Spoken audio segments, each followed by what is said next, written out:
The rise of American football over the past 100 years has catalyzed a movement in the late 20th century that has only increased in popularity as time has gone on. Joining us today are two of the leading fantasy football team managers at Bethel and the U of M. And as the NFL football season wraps up, both managers have high hopes for bringing home division championships in their respective fantasy leagues. From Bethel University, we have Anna Olson, reigning fantasy football champion, destroyer of men, winner of football games, and the manager of Team Full-Time Sandwich. Anna might not know much about football, and her managerial methods may be unusual at best, but she does love winning at something she has absolutely no right to be good at.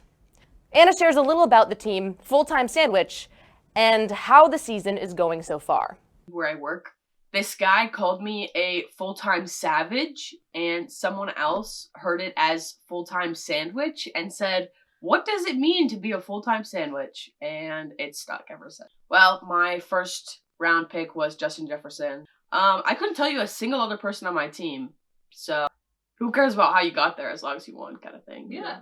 Hailing from the University of Minnesota, we have Cole Harsey, manager extraordinaire, aka Cheetah of the Gridiron, and proud manager of the fantasy football team, Charcy.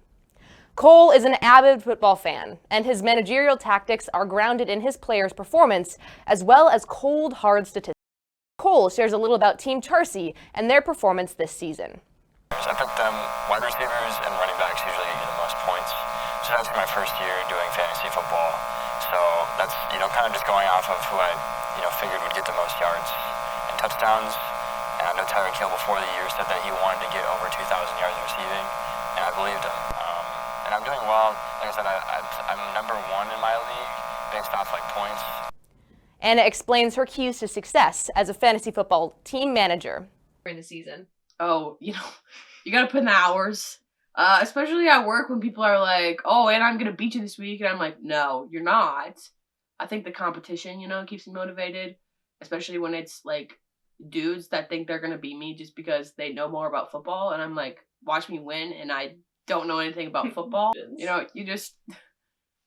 don't let them push you around. You know what I mean? They'll smack talk. You just smack it right back. I don't take it from anyone. I go off of what the predictions are.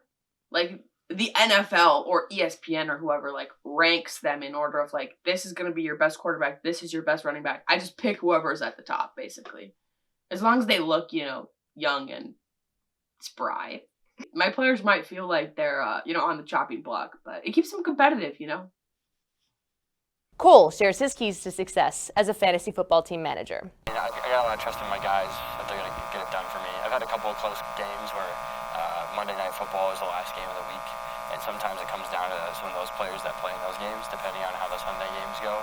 And I've had, some pretty good wins at the last second. So I got a lot of trust in my team that they'll get it done. The season is coming to an end, and tensions are rising as teams grow closer to winning league prizes and/or accepting the looming punishments for losing.